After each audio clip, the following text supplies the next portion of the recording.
Good evening po. Yan. Sige po ka natin mga Bibles natin. Punta tayo ng Matthew 28. Familiar to sa inyo. Pero it's good na tignan natin. I hope na you learn something sa lesson tonight. Bagaman there are so many times na na-share ko na po ito. Sa Matthew 28,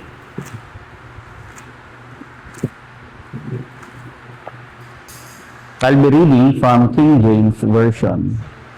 Sabi dito sa Matthew 28 verses 18, "And Jesus came and spake unto them, saying, All power is given unto me in heaven and in earth. Go ye therefore and teach all nations." May mga ano rito, mga verbs. Sabi niya, go, ye therefore. You go and you teach and you baptize them in the name of the Father, of the Son, and of the Holy Ghost, teaching them to observe all things whatsoever I have commanded you, and lo, I am with you always, even unto the end of the world. Let's bow our heads and pray. Lord, thank you sa gabing ito. Thank you sa time namin to be together, to worship you in spirit and in truth. We will dadako po sa pag-aaral niyong word. We pray na i-guide niyo po kami. We pray for wisdom. We pray for insight. We pray for clarity. Ako rin, Panginoon, may I minister your word with clarity. Ako una, Panginoon, yung makaunawa and be able to minister it. Ma-reach ko rin yung mga minds nila and hearts. Kayo po ang kumatag po sa amin. May you reach our hearts, our minds ngayong gabi, Panginoon. Break our hearts.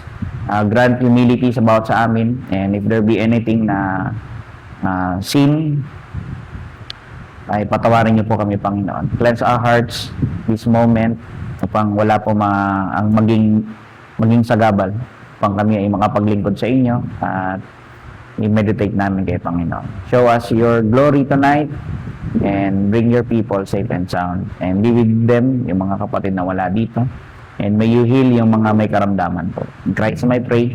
Amen. Ang title po ng aking message ay ano po ito? Two ordinances of the church. Okay? Parang yung mga nakaraan, di ba nagpipreach ako ng Baptist Distinctives, kung malala ninyo. Di ba may series tayong ganon? Baptist Distinctives. Yung Baptist, meron siyang ginawa natin siyang acrostic, no? Yung bawat letters ay merong doctrine na naka-entail.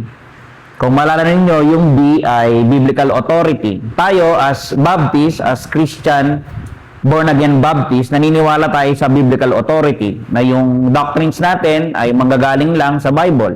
Yung life natin, yung lifestyle natin dapat galing sa Bible. So, we value yung Word of God. Pinitignan natin ito as inspired Word of God, yung King James as preserved version ng Panginoon na Bible para sa atin. We believe na inerrant, infallible, na at the same time ito ay inspired. Katulad nga nabanggit ko, no? Yung A, ano yung A? Autonomy of the church. Pag sinabing autonomy of the church, tayo as a congregation, we are independent sa ibang churches. Sabihin kung ano yung issues natin, i-resolve natin within the church. Hindi pwedeng makialam yung ibang pastor sa ibang church. Kung kaibigan natin sila, pastor paano kung friend natin sila, pwede silang mag-advise, pero hindi sila pwede makialam. Yung para mag-intervene sila rito, papasok sila rito, kami yung maglilid na sa inyo, walang ganon.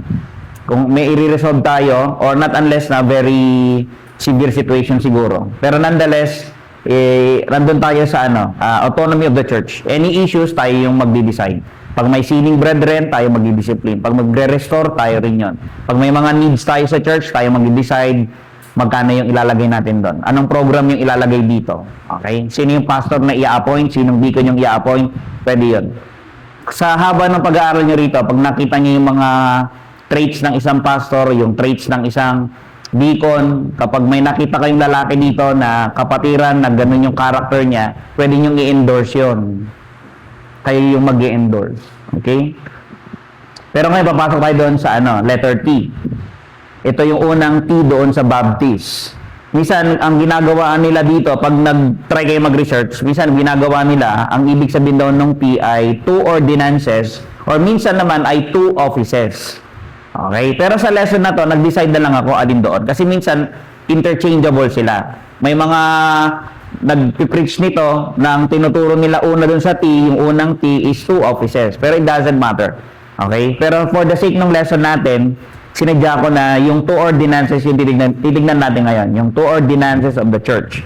Particularly yung baptism, na kung saan ito yung paglulubog sa tubig or immersion. And at the same time, ano yung isang ordinance pa natin? The Lord's table. Okay? Ito naman yung communion. Naniniwala tayo sa dalawang doctrine na yan. Ordinansa ng church ay baptism. Kapag may mananampalataya na nag-profess, ini-encourage natin na mag-obey sa water baptism. Pangalawa, yung Lord's table. Okay? Yung mga ordinances, hindi yung part ng kaligtasan. Okay? Walang naliligtas diyan. Ay, pastor, na-baptize na ako. Siguro, ligtas na ako. Mali. Hindi tayo naniniwala na ganun yung ordinances. At the same time, yung communion din. Ay, pastor, nagpo-partake na ako ng communion. Siguro, ligtas na ako. Hindi rin nagliligtas yun. Yung mga yon ay hindi means of salvation. Rather, yung mga bagay na to ay, if we obey yung mga bagay na to, it gives evidence na tayo ay naligtas. Okay? Yung desire mo to follow, i-obey yung Lord's command ng baptism, yung desire mo to follow yung mag-partake ng communion, yun ay evidences ng kaligtasan. Hindi siya means o kaparaanan para maligtas ka. Maraming ulit ko na itong naipangaral katulad ng nabanggit ko kanina. Actually, nung una nga binabanggit ko sa inyo, parang iniisip ko skip. Total, naituro ko naman na ito. Pero pag iniisip ko naman, hindi ko mabubuo yung yung acronym o yung acrostic na baptist kapag nag-skip ako. So habang iniisip ko siya, tinanay ko na aralin siya, pag-isipan. Natutuwa naman ako kasi habang lumilipas, I find it interesting na kung saan yung baptism tsaka yung communion, habang tinitingnan ko sila na magkatabi o magkasama, nakikita ko na meron silang relationship tsaka meron silang similarity. Okay, magkadugtong pala sila. Pero sa pinaka-last part na ng lesson natin makikita yun kapag nalaman mo na yung dalawang ordinances. Pero tonight, for the sake ng time, unahin lang natin yung baptism. Ano ba yung baptism? Okay? Ang gagawin ko po tonight ay, katulad ng isang part dito, ay i-define natin yung doctrine. And then, pangalawa, i-explain natin. Aalamin natin ano yung meron doon. And then, thirdly, aalamin natin, we will be having reasons or reason why it is important. Bakit mahalaga yung baptism? Akala ko, di naman siya nagliligtas. Pero bakit mahalaga pa rin pala siya? Malalaman natin later on. Tingnan muna natin, what's the definition? Pag sinabing sa Webster Dictionary, if you try na i-research, ito makalalaman nyo. Baptism is the application of water to a person. Application daw ito ng water to a person as a religious ceremony or a sacrament by which he is initiated or introduced. Ibig sabihin, kapag nabaptize ka, ikaw then, in effect, ini-introduce ka na into the visible Church of Christ. Okay? Nagiging part ka na ng visible body of Christ. Ibig sabihin yung church. So, bago ka maging member ng church, mahalaga, ikaw ay mabaptize. Kaya yung mga kapatiran na nag-profess, nire-require natin na sila ay magpabautismo sa tubig, sa pangalan ng Panginoong Kristo, sa pangalan ng Trinity, para sila ay maging bahagi ng visible body of Christ. Okay? Yung word na baptism, may mga nabasa natin kanina, di ba? Sabi ng Panginoon, baptizing them in the name. Yung word doon na baptize, ang ibig sabihin nun is, andun yung idea na dipping. Okay? Immerse. Pag tayo, tinanong ninyo, the way we practice yung baptism, pag tayo nagbabaptize, naglulubog tayo. Immersion. Hindi natin ginagawa yung sprinkling or pouring. Ang ginagawa natin ay lubog, totally na lubog. Okay? Yung Catholic kasi nagpa-practice sila ng sprinkling, pouring. Siguro nakakita naman na kayo yung pitchel, bubuhusan doon sa ulo ng bata, 'di ba?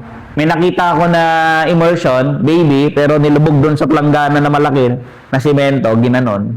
Pag ahon, umiyak yung bata, 'di ba? immersion yon. Pero yung candidate naman yung may issue ako doon. Kasi baby pa yun eh. Wala siyang mental assent. Hindi niya naiintindihan yung gospel, hindi niya naiintindihan yung kalagayan niya, hindi niya naiintindihan yung ginawa ng Panginoong Kristo. Okay? Pero saan magaling yung baptism na yan? Kayo, saan yung galing yung baptism? Siguro sabihin niyo sa akin, ay, sa'yo, pastor. Kasi nung narinig ko yung gospel, sinabi ko, nananampalataya na ako, ikaw nagsabi sa akin na kailangan magpabaptize ako. Pwedeng ganun yung sagot niyo. O minsan naman sagot naman nila, alam ko yan, pastor, nung bata ako, na-experience ko yan, di ba? Kaya nabaptize ako. Pero saan magaling yung baptism na yan? Yung pagbabautismo mismo ng mga mananampalataya, yan ay galing directly sa Panginoong Kristo. Binasa natin kanina, di ba? Sabi niya, go ye therefore and teach all nations, baptizing them in the name of the Father and of the Son and of the Holy Ghost. Yung mga makikita nyo dito ng mga verbs, yung go, yung teach, yung baptize, yung order niyan, yan yung exact na gusto ng Diyos. Hindi mo pwedeng i-baptize muna siya, pero hindi mo pa natuturuan. Hindi pwedeng mauna yung baptism bago teach. Mali. Dito ang idea, humayo ka, puntahan mo yung mga tao, and then preach the gospel. I-share mo yung gospel. At kapag sila napagbuksan ng Panginoon, nakaunawa sila sa Ebanghelyo, then and only, saka mo siya babautismuhan. Sa pangalan ng Ama, ng Anak, at ng Espiritu Santo. Sa pangalan ng Trinity. Ginawa natin yan dito.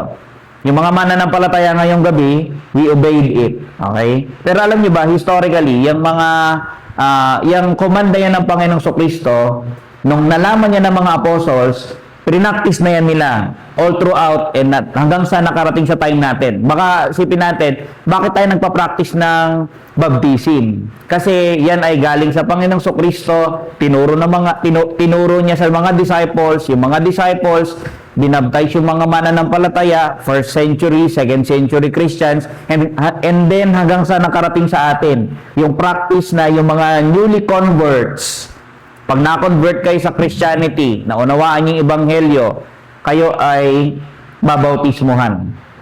Punta kayo ng Acts chapter 2 verse 41. Dito may kita natin yung unang pagkakataon na pag-alis ng Panginoong Kristo, ipinangaral ni Pedro yung Ebanghelyo doon sa Jerusalem. And then, napakaganda ng resulta kasi maraming tao ang nakarinig and at the same time, maraming tao ang napagbuksan, maraming tao ang nanampalataya, maraming tao ang tumanggap doon sa Ebanghelyo.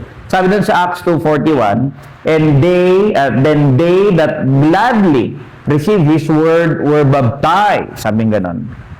Yung mensahe daw ng Ebanghelyo, they received His word. Sabi niya, anong word? Yung preaching ni Peter. Diba? Pwedeng ano dito pag sa context, si Peter kasi nag-preach, so tinanggap nila yung preaching ni Peter about kay Lord Jesus Christ. Okay? So dito, ang tinanggap ng mga tao rito, they receive yung word ni Peter about kay Lord Jesus Christ. Yung preaching ng Word of God, mahalaga mag-respond tayo doon. Tanggapin natin, sampalatayaan natin. And then after nun, makikita natin dito, and then saka palang ibabaptize. Nakita niyo yung sequence, narinig mo yung gospel, natanggapin mo yung gospel, and then you will believe sa puso mo dun sa message ng gospel, and then saka kayo babaptize. Ito yung prerequisite ng baptism. Anong prerequisite? May requirement siya. Hindi basta pwedeng ibaptize. Ay, yung magulang mag-decide. Ay, yung baby ko gusto ko ibaptize ko na.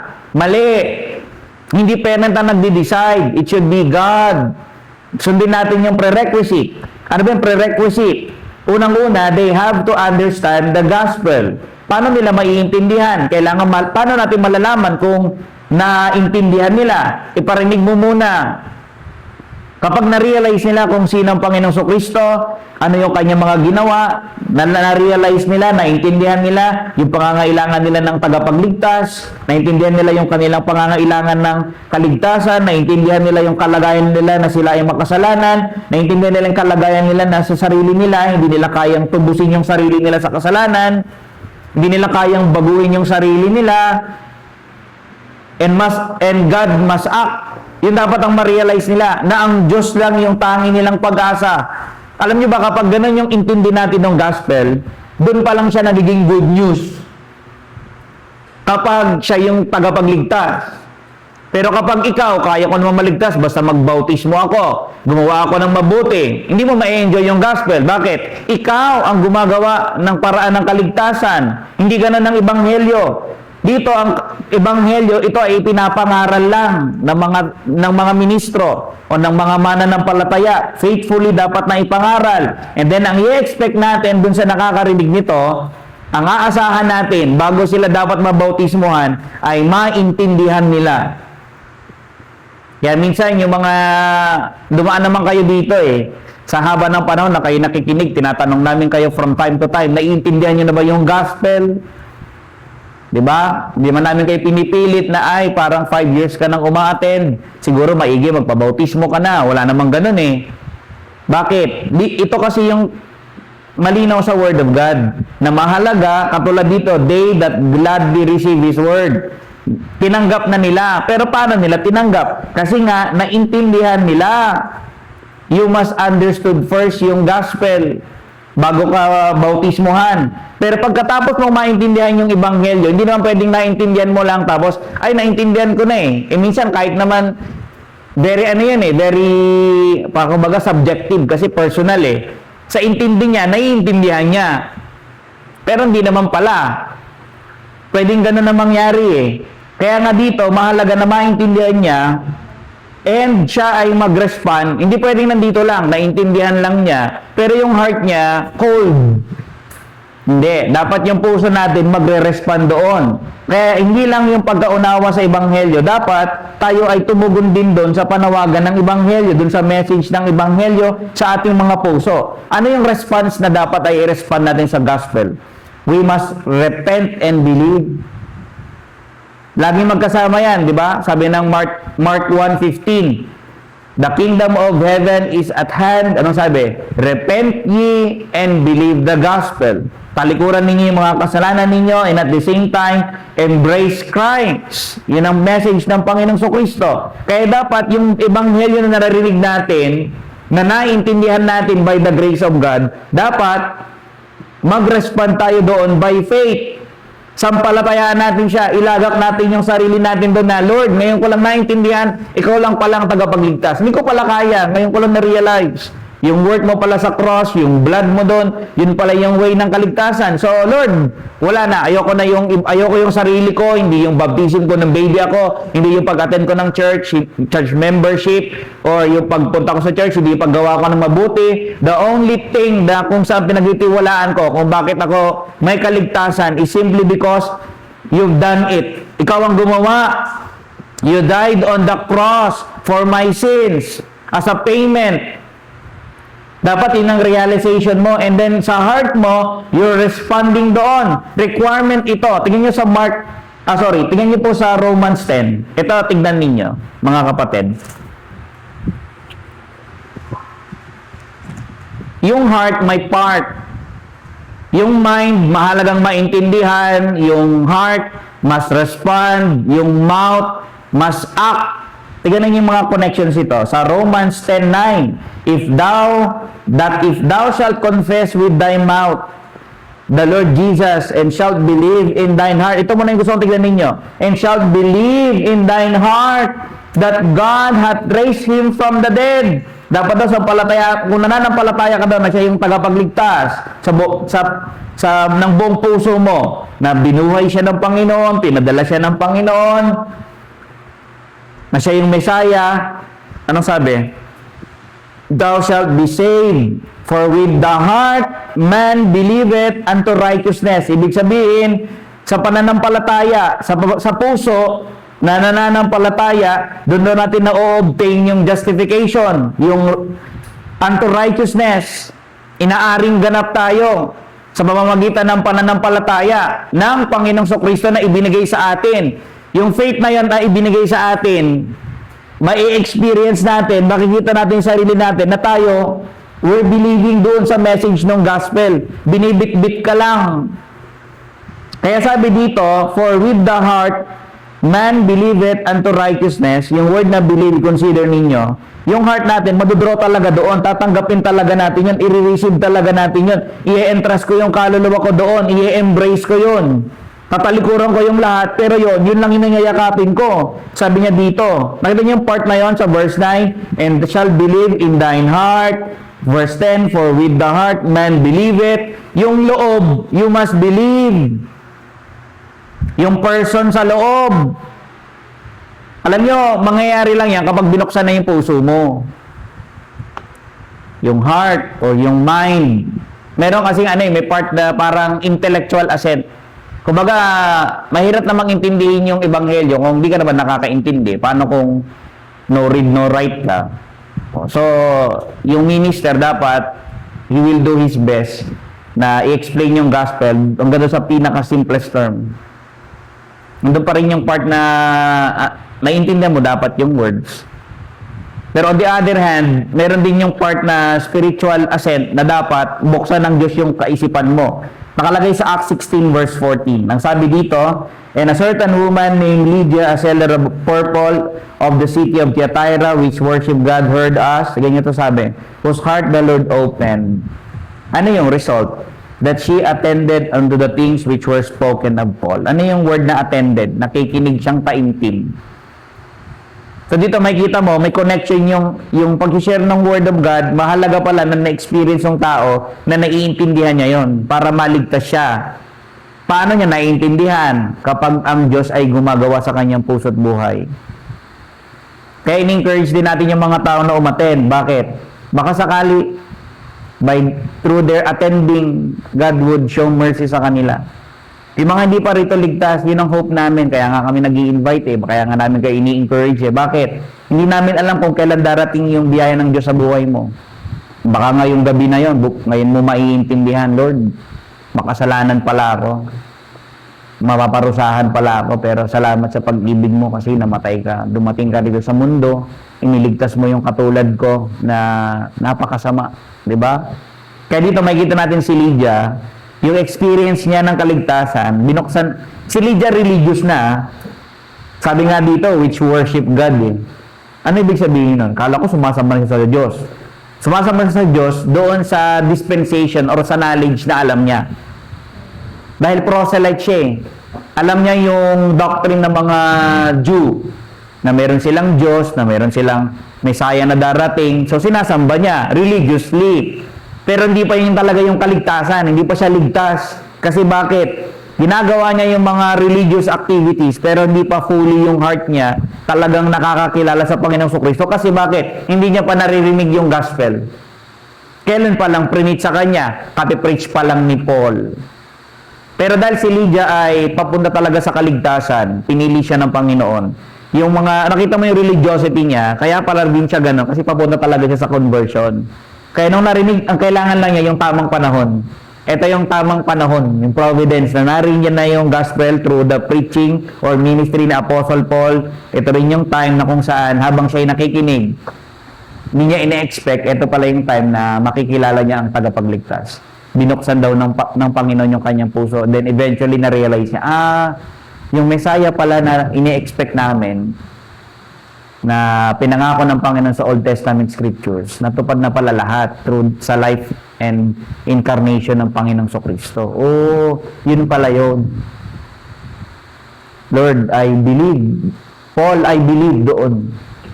I believe doon sa preaching mo that Jesus is the Christ, He is the Son of the living God, na siya yung Messiah. I believe yun, Paul. Kaya huwag tayo magtataka dito, pagkatapos ng mga bagay na ito, si Lydia ay nabautismohan. Ganun ang nangyari sa kanya. Ito yung mahalaga na prerequisite. Maintindihan natin yung gospel, mag-respond tayo sa gospel in our hearts. Mangyayari lang yung kapag gumawa ang Diyos sa buhay natin, binuksan ng ating isip at puso. And then, tingnan nyo yung second part nung kanina. Pagka nanampalataya tayo, babalikan natin mamaya yung Romans. Pero based dun sa ating prerequisite, mahalaga daw maintindihan natin, then we respond sa ating mga hearts, sa loob natin, nandun yung faith, we submit yung sarili natin dun sa panawagan ng gospel, pero hindi pala natapos dun.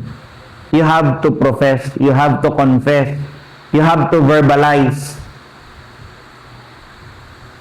Pastor, di ba sila Nicodemus tsaka sino yung kaibigan niya? Yung mayaman din na isa? Ha? Yung friend ni Nicodemus? Joseph of Arimathea. Okay? Ano sila? Mga secret disciples at first. Pero nung namatay ng Panginoong Jesucristo, di na nila makontain. They felt that they needed na i-confess na sino ba talaga sila. That they are followers ng Panginoong Jesus. Hindi nila na pinigilan. Pero doon makikita natin, kinonfess na rin ng mga mouths nila. Okay? Pero dito, gusto ko makita natin na yung pananampalataya doon sa loob, dapat lalabas by confession. Nakalagay doon sa Acts 8, tingnan ninyo. Then Philip opened his mouth, Acts 8:35. Then Philip opened his mouth and began at the same scripture and preached unto him Jesus. Yung message ni Philip doon sa eunuch ay about Christ. Kasi may binabasa siyang scripture, hindi niya maintindihan. Sabi ni Philip, naiintindihan mo ba yan? Hindi nga eh. Siguro pag may nag-explain sa akin, maintindihan ko. From that very passage, i-preach daw ni Philip, sino? Si Lord Jesus. In-explain niya yung passage na yon, at yung passage pa lang yon is about Christ. And then sabi niya dito, nung na-explain niya, and as they went on their way, they came unto a certain water. Napansin nung eunuch na, ang dami mo nang na-explain sa akin, ang gaganda. Na-explain mo na pag nanampalataya pala kay Lord Jesus, yung Messiah na pinangako ng Diyos, dapat mababautismuhan. Ang dami mo nang nakwento. Sakto, may tubig tayong dinaanan. Sabi niya ganun dito. Then sabi niya, see, here is water. What that hinder me to be baptized? Aware siya na kapag nakilala mo ang Panginoong Jesucristo, naintindihan mo kung sino siya, you believe in your heart, alam niya na dapat sumunod ka dun sa water baptism. Alam niya eh. Sabi niya, anong pumipigil para mabautismuhan ako? Pero sabi ni Philip, teka lang, okay na yan. Kung naiintindihan mo, that's good. If you're believing with all your heart that Jesus Christ is your Lord and Savior and your God, andun yung commitment mo na magpa-follow ka sa Kanya no matter what, till your last breath. Okay na yan eh. Kumbaga, parang okay na yan. Pero hindi lang matatapos doon. Sabi ni Philip, kailangan i-confess mo. If thou believest with all thine heart, thou may, yes. And he answered and said, I believe that Jesus Christ is the Son of God. Bakit kailangan sabihin ni Philip na kung nananampalataya ka ng buong puso mo? Nananampalataya na ba siya? Nananampalataya na ba yung eunuch? Yes. Kaya lang, hindi naman nakikita ni Philip. Hindi naman niya alam kung yun na nga yung estado niya, na nandun na siya sa ganong point, na nananampalataya na siya sa Panginoong Jesucristo. Kaya ang sabi ni Philip, pwede kitang bautismuhan kung nananampalataya ka ng buong puso mo. Ini-expect niya na i-verbalize. Maganda naman yung ginawa ng eunuch. Ang sabi niya, then he answered and said, I believe. Words.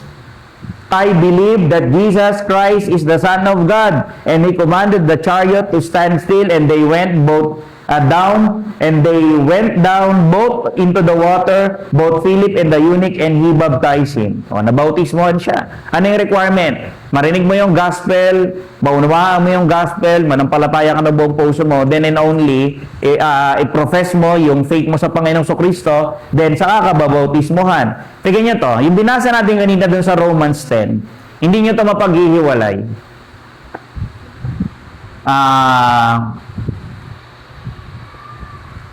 Yung believing sa heart, dapat lalabas talaga siya.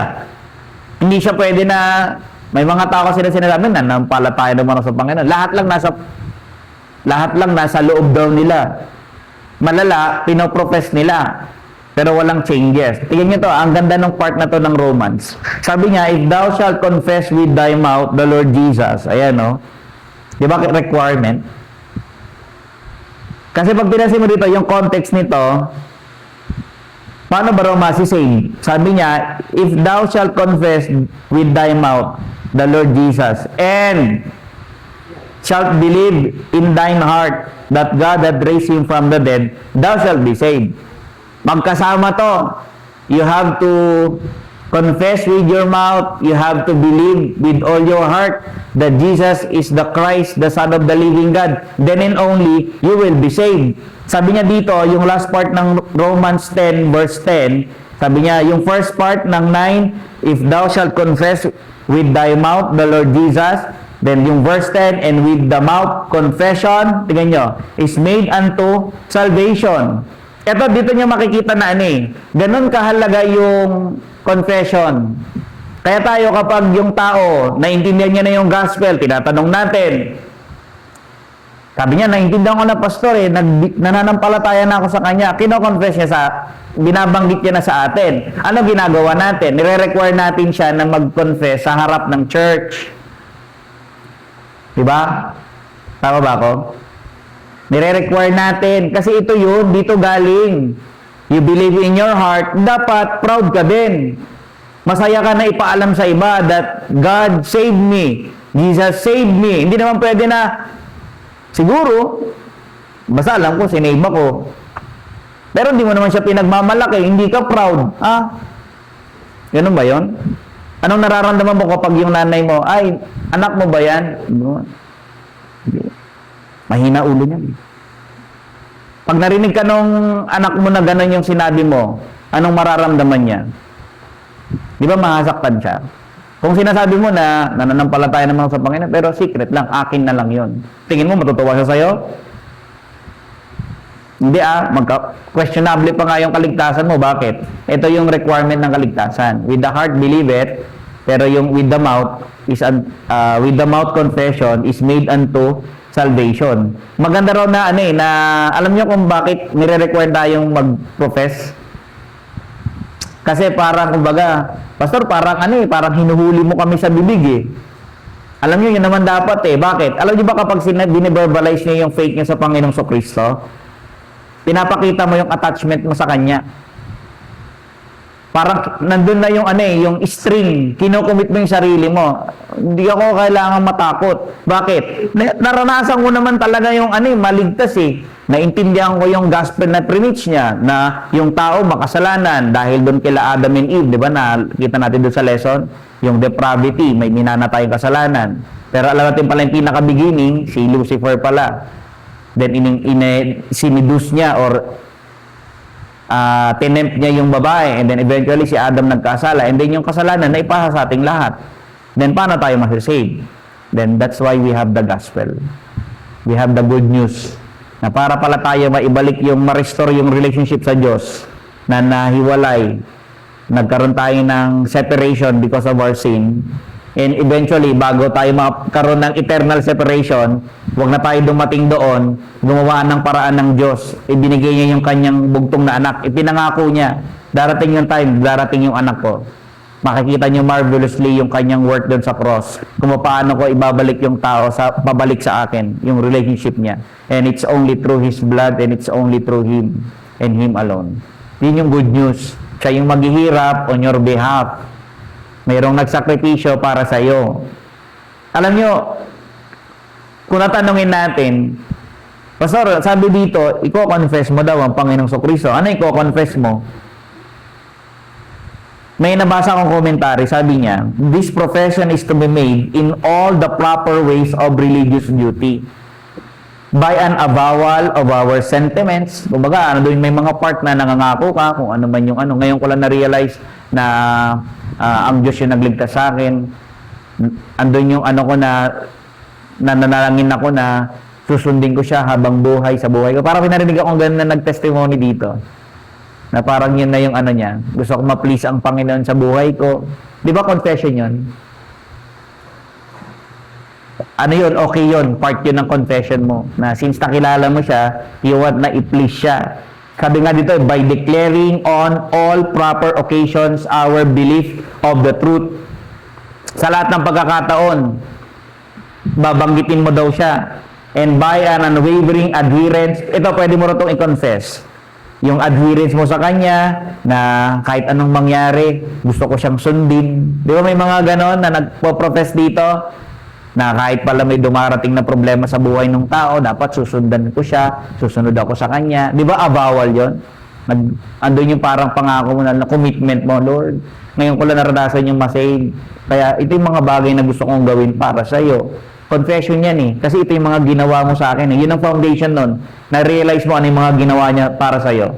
Then sabi niya, he who declares his belief makes a profession. He who associates with Christian people does it. Sabi niya ganon. He who acts with them in the prayer meeting, in the sanctuary, and in deeds of benevolence, sabi niya ganon, does it. He who is baptized and commemorates the death of the Lord Jesus, does it. And yung ubaga, yung mga nagbabaptize, nagko-confess. Pag nakagawa sila ng mabuti, kino-confess niya. Hindi yung parang proud, pero binabalik niya yung glory na nagawa ko lang yan because of Christ. Yan, yung mga religious duties na pwede natin i-confess. Pero higit sa lahat, yung kaligtasan. And he who leads a humble prayer, spiritual life, does it. Nagko-confess yung ginawa ng Panginoon, yung kadakilaan ng Panginoon. He shows his regard to the precepts and example of Christ Jesus, his regard for them more than for the pride and pomp and allurements of the world. All these are included in profession of religion. Kahit ano yan, na yan din yung eagerness mo na sumunod, kahit ano yung mangyari, yung mga kasalanan mong nagagawa mo, ngayon ko lang na-realize, dapat talikuran ko na pala. Confession, lahat yan. Okay yan, na part lahat nun.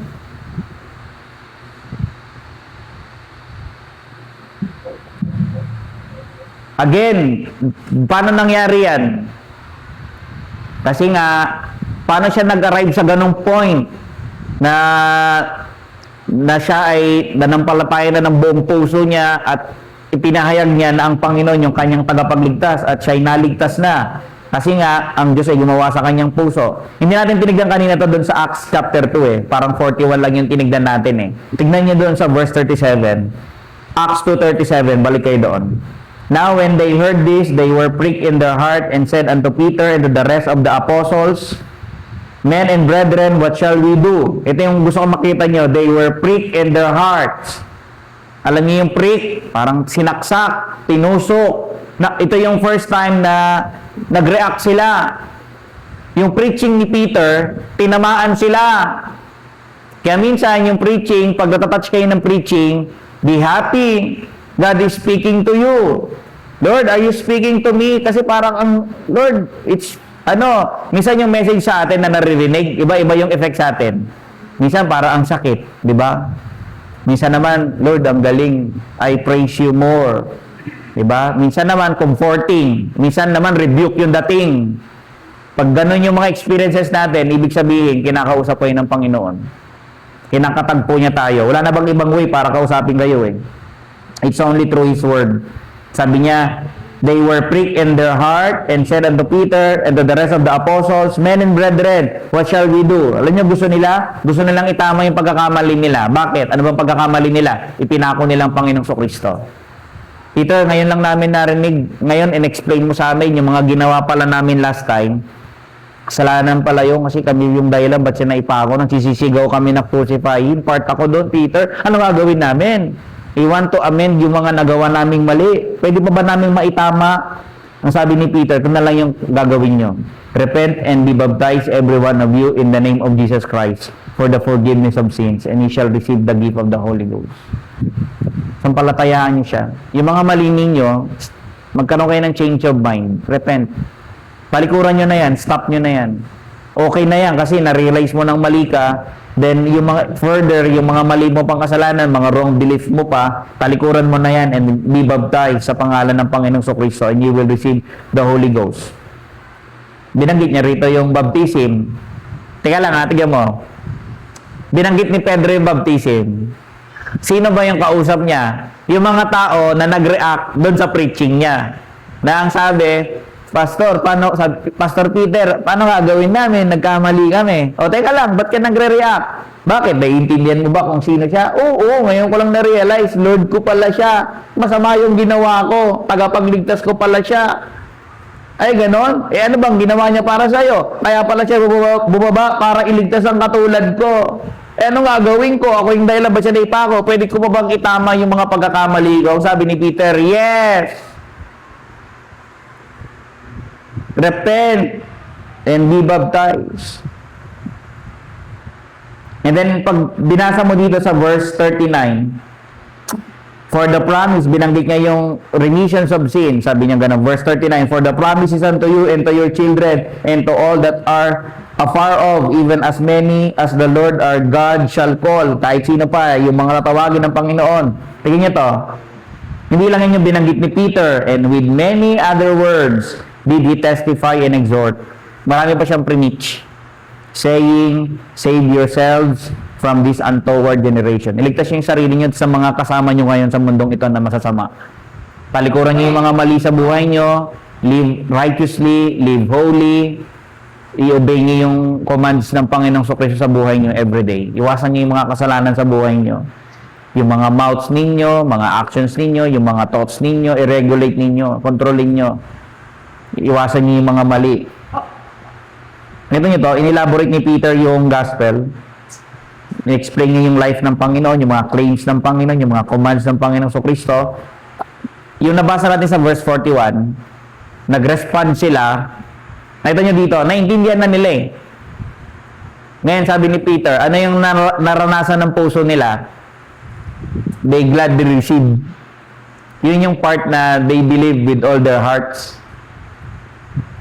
Pastor, nag-confess kaya sila? Most likely. Katulad din ni Philip, tinanong niya, pwede kitang bautismuhan kung nananampalataya ka ng buong puso mo that Jesus is the Christ. Oo, nananampalataya ako. And then, pag pinansin mo dun sa context natin, inassume na binabtay sila ni Peter. Nagbabtay siya ng 3,000 souls.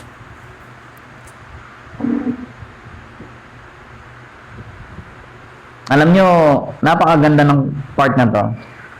Alam nyo, gagawin ng mabuting balita sa buhay o sa puso ng isang tao na naipanganak na. Yung nabasa natin kanina sa Acts 2:41, it gladdens the heart. Alam nyo, yung mga nasisave, pag narinig mo yung gospel, naintindihan mo yung gospel, bagaman nasaktan ka kasi na-realize mo yung kasalanan mo, pero dahil yung gospel ay mabuting balita, nakikita mo na may mabuting ginawa ang Diyos para sa'yo, nakikita mo yung pag-ibig niya, yung pagpapatawad niya, yung pagmamahal niya, yung paggawa niya ng paraan para sa'yo, yung awa niya. Alam mo, doon ka napapasaya, Lord, ang bait mo naman. Inalala mo pa ako, binigyan mo pa ako ng tagapagligtas. Kaya no wonder dito, sabi ng mga tao ng time ni Peter, and they that gladly receive His word. Pwede na sana yung and they receive His word, di ba? Pero hindi binanggit yung emotion Alam niyo yung kaligtasan, this is something na you feel. Hindi naman tayo charismatic dito, no? Di ba? Hindi talaga. Yung parang nagkatatalon dito si Cyrus, tatakbo-takbo dito, gaganon-ganon dito, tapos si Jaybert naman, hihiga rito, gaganon-ganon dito. Hindi tayo charismatic na ganon. Na parang, pero hindi man tayo ganon. Hindi ibig sabihin, para tayong emotionless dito, na wala tayong pakiramdam. Hindi. Why we are listening dun sa Word of God, yung heart natin ay pinalalambot ng Diyos. Tapos yung heart natin, as we hear yung message, kusa tayo na, Lord, I'm humbling myself sa'yo. My heart is convicted. I have sinned. Forgive me. May nagawa ako kanina, Lord. Patawarin niyo po ako. Dapat ganon. And then, yung puso natin ay nagiging masaya. Bakit? Kinakausap tayo ng Panginoon. Yung, ewan ko lang, yung mga kaibigan namin ngayong gabi, sana yan ang maranasan mo tonight. Maranasan mo yung pagbubukas ng Diyos sa iyong isip, na may tagapagligtas ka na pala, namatay na siya dun sa krus. Balikan mo yung message ko ng 7 last sayings. Diba? Ang kailangan mo na, dahil mo nang narinig, yung mga kaibigan namin dito, yung people na wala pang kaligtasan. You've heard a lot. Kailangan mo mag-respond. You must respond. Mean it, lay sa iyong puso. Sabi ng Diyos, mag-repent, then turn from your sins.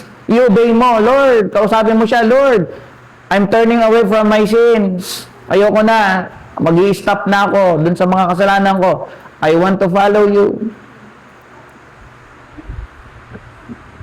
Sampalatayaan niyo yung gospel na narinig nyo. Ilang ulit nyo nang narinig dito. Ba't mo sinasabi yung pastor, it is my desire na maranasan niyo yung gladness na to. Sabi nga, and they that gladly receive His word. Sana mamaya pag uwi nyo, yung mga kaibigan namin, na wala pang kaligtasan, ngayong gabi kayo maligtas. Maranasan yung kaligayahan na masaya ako kasi bakit? Naligtas na ako. Ngayon ko lang naintindihan yung gospel. May buhay na pala akong walang hanggan. Oh. Yung mga kapatiran dito, that's a question sa'yo. Naranasan mo ba yung ganitong gladness? Sana yung mga ganitong message, hindi ko alam. I hope na somehow, when was the last time na naging masaya kayo or nakaka-experience kayo ng gladness sa as you hear yung message? So dito makikita natin yung water baptism na commanded ng Panginoong Kristo. Then later on, prinactice ni Philip. Then kung aatras naman tayo, if we will look backwards, makikita natin na even ang Panginoong Kristo ay binautismohan. Pero nagbaptize sa kanya si John. Sa Matthew 3:16, and Jesus, when he was baptized, went up straightway out of the water. Yung mga believers, binabaptize. Yung si Lord Jesus na nag-utos na ibaptize yung mga believers, siya din pala sa sarili niya, binautismohan pala siya. Si John the Baptist yung nagbaptize sa kanya. Muntik pang hindi. Kasi dun sabi sa Matthew 3:14, but John forbade him. Parang pinigilan pa siya. I have need to be baptized of thee, and comest thou to me. Sabi niya, kung ngayon dapat mong bautismohan eh. Tapos ikaw pa yung lumalapit sa akin, sabi niya ganon. Hindi, sabi ni Lord Jesus, suffer it to be so now, for that it is becometh us to fulfill all righteousness. And then he suffered him. Binautismohan siya ni John, kahit parang ayaw niya. Kasi imagine, kilala niya to eh. Ito yung Messiah eh. Siya yung righteous one eh. Siya yung holy one. Ako, sinner ako. Tapos ako mababaptize sa kanya. Tapos naalala niya, ay, yung baptism ko is baptism to repentance to eh. Yung pagbabautismo kay John, ito ay simbolo na ikaw ay nagsisinong kasalanan. Tapos ito, wala namang kasalanan eh. Yung kay John, yun ay baptism of repentance ha, sabi sa Acts 19:4. Sabi doon, then said Paul, doon sa mga Ephesians, John verily baptized with the baptism of repentance. Ano yung baptism of repentance? Ito yung mga, pag narinig mo yung message ni John, at nanampalataya ka doon sa Messiah na darating, tinalikuran mo yung message ni John, nire-require yung mga tao na magsisi at sampalatayaan yung parating na Messiah. Baptism of repentance yung kanya. Paparating pa lang yung tagapagligtas. Ininaugurate niya yung pagdating ni Lord. Yung pagbabautismo naman ni Lord, baka lang malito kayo ha. Yung baptism ni John, different sa baptism ni Lord Jesus. Yung baptism ni John is baptism of repentance or baptism of repentance. Ibig sabihin, pinapakita mo na sa pamamagitan ng pagbabautismo mo, yung pagsisisi mo ng kasalanan at pananampalataya dun sa paparating na Messiah. Yung baptism ni Lord Jesus, iba na. Bakit? Nagbabautismo ka kasi bakit? Pinapakita mo na dumating na yung tagapagligtas at nananampalataya ka na doon sa tagapagligtas. Kung iisipin natin, ito tanong ko lang ito doon sa lesson eh. Nagpabautismo si Lord Jesus, tapos si John the Baptist nagbabautismo, tapos yung mga disciples sa tinuruan ni Lord Jesus, nagbabautismo na rin sila. Tapos ngayon tayo nagbabautismo. Teka lang, kasi ano yan, inimbento lang ba ni John the Baptist yan? Wala bang earlier accounts dyan? Meron. May nabasa ako na yung mga Jew pala, nagpa-practice pala yan sila ng baptism. Sabi nila sa nabasa ko, baptism is as Jewish as mikveh. Anong mikveh? Yung M-I-K-V-E-H. Hebrew yan ha. Tanong natin, ano yung mikveh? Ito pala yung mikveh. Sabi, is a specialized bath, pagligo, used in Judaism for ritual immersion to achieve spiritual purity. Meron silang idea ng baptism. Kaya lang sa kanila, ang idea nila dito, ito yung sabi nila, ito yung mikveh. Ito ay isang ritual immersion to achieve spiritual purity. Para tayo maging spiritually pure, magbautismo tayo, idubog natin sarili natin sa tubig. Ito raw ginagawa nila, it is filled with natural water, often collected rainwater, tubig ulan, and is a foundational element of Jewish life. Ano yung sa kanilang idea nila para magbabautismo yung mga Jew? Usually binabaptize nila yung mga proselyte. Yung mga Jew, din nila binabaptize. Kasi nga, Jew na sila eh. Yung mga na-convert lang. Anong ginagawa nila? Sabi nila, ang meaning sa kanila ng baptism is representing rebirth, renewal, and spiritual transformation. Certainly, no one would dispute that mikveh is a Jewish ceremony. The ritual washings and cleansings commanded in Torah and the other writings form the basis for the rabbinical mikveh. They taught that mikveh cleanses the unclean, so does the Holy One cleanse Israel. Yun ang paniniwala nila. Medyo doon lang sila nagkamali. Okay? Nasa pamamagitan daw nun, nahuhugahan sila. Hindi tayo nahuhugasan kapag tayo nagbabautismo. Kasi ito ay a ceremonial act. Let me end. Bakit mahalaga yan? Sabi, ceremonial act lang yan ba, Pastor? Hindi. Mahalaga yan. Kasi alam nyo, yung baptism, it pictures our union with Christ. Pag kayo nagpabautismo, hindi lang sinabi ni Pastor. Hindi lang sinabi ni Lord Jesus. May deeper meaning. Na ano yun? Pag tayo pala nagpabautismo, nakalagay dun sa Romans 6:3, know ye not that so many of us, tayo na nabaptize, as were baptized into Jesus Christ, were baptized into His death. Ang idea, yung baptism dito, ang idea is na-dedicate daw tayo into His death or into His service. Kumbaga, yung context ng Romans 6, ang idea, kung tayo na saved, dapat di na tayo mag-continue sa kasalanan. So, dapat yung life natin as a Christian, kung tayo nabautismohan na, mananampalataya na tayo, yung life natin, i-dedicate natin sa Panginoong Kristo, sa righteous service para sa Kanya, sa mga bagay na matuwid para sa Kanya. Kasi yun ang idea ng baptism eh. Nandun daw yung idea, sabi ni Paul. Tinignan ko yung commentary eh. Yung idea daw dito ng baptism is mayroong part daw dito ng consecration. Sabi dito yung word baptized, the act of baptism denotes dedication to the service of Him in whose name we are baptized. Binautismohan tayo sa pangalan ng Panginoong Kristo. Ano daw implication nun? Ibig sabihin, dinedicate ka para sa Kanya. We are dedicated into His service. Kaya dapat daw maging devoted tayo sa Kanya. Pero dito, may maganda pang part dito. Na kung saan yung, sabi dun sa verse 4, therefore we are buried with Him by baptism into His death, that like as Christ was raised up from the dead by the glory of the Father, even so we also should walk or conduct our lives in newness. Alam niyo yung baptism? Yung baptism natin, di ba, nilulubog tayo sa tubig. Kinonekton ni Paul doon sa death tsaka sa resurrection ni Lord Jesus. Ito yung gusto ko dito eh. The same ito doon sa Lord's Supper, sa Lord's Table na doctrine. Nakakonect din yung death and resurrection ni Lord Jesus. And so, dito rin sa baptism, na ano pala, yung death natin pala, na tayo, doon sa pamamagitan ng experience ni Lord Jesus, para daw tayo na-baptize. Doon sa baptism natin, ang nangyari daw nun, it pictures daw yung death natin with Christ. Di ba namatay si Lord Jesus, nilibing? So tayo daw, kasama na niya ng nilibing. Paano natin nasasabi na nalibing na rin tayo? Pinipicture yon doon sa ating bautismo. So, nung tayo ay binabtize, pinipicture na pala nun na tayo ay namatay ng kasama ng Panginoong Kristo.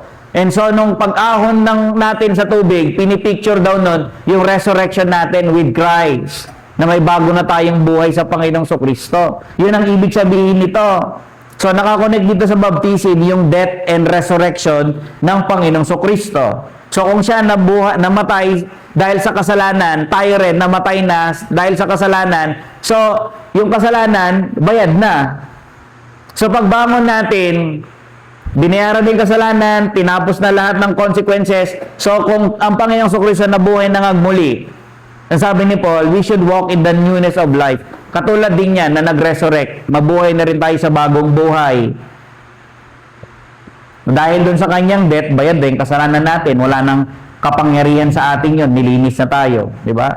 Kaya ganun siya kahalaga. Pastor, baka pwede naman, di mo na mag-bautismo. Hindi. Bakit? Paano mo ipipicture na namatay ka na sa kasalanan mo? Paano mo ipipicture na may bago ka ng buhay kay Kristo kung di ka magbabautismo? That's why this is important na magpabaptize. Pangalawa, kapag tayo nagpabautismo, it expresses our faith to Him. Kasi, tignan nyo to pinapakita nito pag tayo nagbabautismo, nananampalataya tayo sa Kanya. Pangatlo, pag tayo nagbabautismo, pinapakita nito na sinusunod natin yung command. Diba? Nagiging obedient tayo. Pang-apat, kapag tayo nagpapabautismo o nagpapabautismo, bakit maganda yung mabaptize tayo? Kasi, hindi lang nito ini-illustrate yung experience natin ng kaligtasan natin o yung pakikiisa natin kay Kristo. Hindi lang nito pinapakita na may pananampalataya na tayo. Hindi lang ito pinapakita na tayo ay sumusunod na sa utos ng Panginoong Kristo. Pinapakita rin ito or it serves as a testimony to others.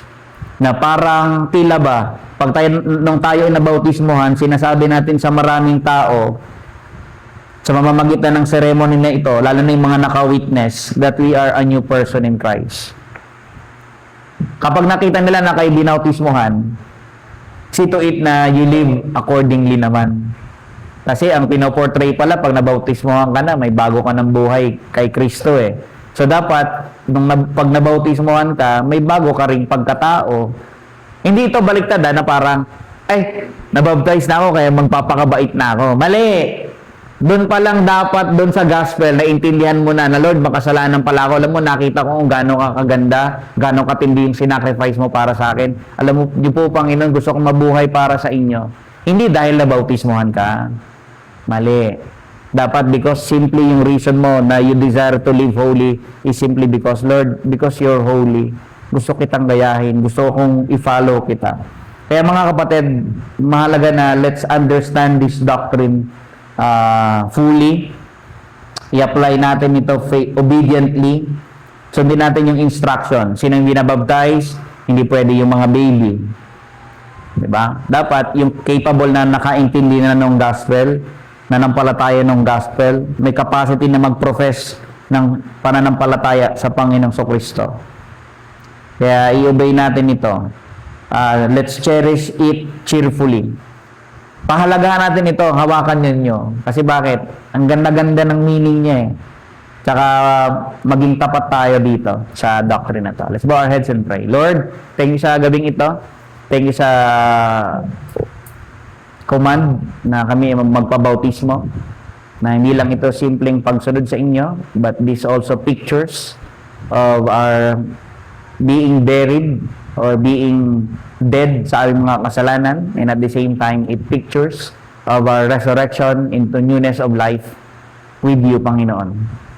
Kaya thank you po na may ganito kaming illustration of what happened sa amin kasama nyo, oh God, nung mga naranasan nyo po yung pagkamatay, pagkalibing at pagkabuhay ng agmuli. Na nung mga sandaling iyon ay kasama nyo na pala kaming ng mga bagay na yun, Panginoon, sandali na yun, na namatay din at nabuhay ng agmuli. Kaya ito yung maging encouragement na sa amin na kami ay mabuhay ng naaayon sa inyong kalooban at panuntunan, Panginoon. Patawad po sa mga pagkukulang, encourage us more and more, and bigyan niyo po kami ng warm heart tonight, bigyan niyo po kami ng maalab na puso para mag-aaral, sa pakikinig, at sa pagbubulay-bulay ng inyong mga salita.